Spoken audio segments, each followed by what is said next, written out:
11 ستمبر 2001 سورج معمول کے مطابق دنیا بھر میں طلوع ہوتا ہے۔ امریکی صدر جارج ڈبلیو بش امریکی ریاست فلوریڈا کے ایک قصبے میں بچوں کے ساتھ سبق پڑھ رہے تھے۔ اسی دوران بوسٹن ایئرپورٹ سے امریکی ایئر لائنز کی فلائٹ نمبر 11 روانہ ہوتی ہے۔ اس فلائٹ کو لاس اینجلس جانا تھا، مگر کچھ دیر بعد معلوم ہوتا ہے کہ اس فلائٹ کی منزل اب لاس اینجلس نہیں رہی، بلکہ جہاز ہائی جیک ہو چکا ہے۔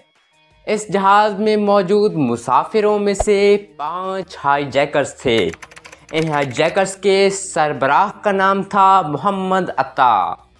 اب جہاز کا رخ ورلڈ ٹریڈ سینٹر کی طرف تھا، جو کہ امریکہ کی بہت ہی خاص عمارت تھی اور امریکی شہر نیو یارک میں موجود تھی۔ 8:46 ایک جہاز ورلڈ ٹریڈ سینٹر کے نارتھ ٹاور سے جا کر ٹکرا جاتا ہے۔ امریکی صدر جو کہ اسکول میں تھے، انہیں آ کر امریکی صدارتی مشیر اینڈریو کارٹ بتاتے ہیں کہ نارتھ ٹاور سے جہاز ٹکرا چکا ہے۔ جارج بش کے چہرے کا رنگ اڑ جاتا ہے، لیکن وہ اپنے اوپر کنٹرول رکھتے ہیں۔ مگر 16 منٹ کے بعد ایک اور جہاز ورلڈ ٹریڈ سینٹر کے ساؤتھ ٹاور سے بھی جا کر ٹکرا جاتا ہے۔ امریکہ سمیت پوری دنیا میں یہ خبر پھیل جاتی ہے اور پوری دنیا میں تہلکہ مچ چکا ہوتا ہے۔ اب امریکی صدر کو آ کر پھر سے یہ خبر دی جاتی ہے اور ان کے کان میں کہا جاتا ہے، "The second plane hit the second tower of World Trade Center. America is under attack." اب تک نیو یارک کی سڑکیں دھوئیں سے بھر چکی تھیں۔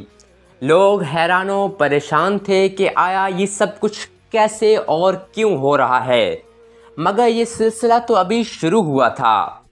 9:37 امریکی ایئر لائنز کی ایک اور فلائٹ امریکی ملٹری کی سب سے اہم عمارت، جو کہ واشنگٹن سے کچھ دور ہے، پینٹاگون، اس میں جا کر ٹکرا جاتی ہے۔ امریکی ملٹری کو بہت بڑا نقصان ہوتا ہے۔ اب امریکی صدر جو کہ دوسری جماعت کی کلاس میں تھے، وہ کلاس چھوڑتے ہیں اور ایک اور کلاس میں جاتے ہیں، صورتحال کا جائزہ لیتے ہیں اور پھر وہ قوم سے خطاب کرتے ہیں۔ اسی دوران خبر ملتی ہے کہ ایک چوتھی پرواز بھی ہائی جیک ہو چکی ہے۔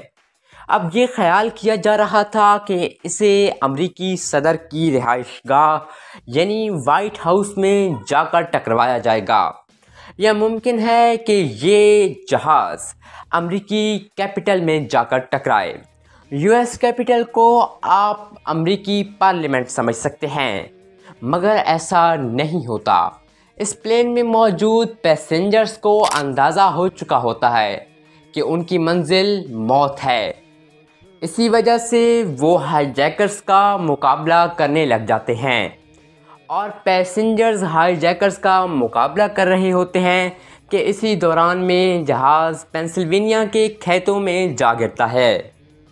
امریکہ پر ہونے والے ان حملوں میں قریباً 3000 لوگ مارے جاتے ہیں۔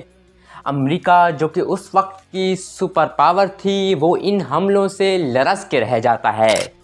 امریکی اسٹاک مارکیٹ کریش کر جاتی ہے، پوری دنیا میں ہلچل مچ جاتی ہے۔ امریکہ نے ان حملوں کا الزام القاعدہ پر لگا دیا تھا۔ القاعدہ کے اس وقت کے سربراہ تھے اسامہ بن لادن۔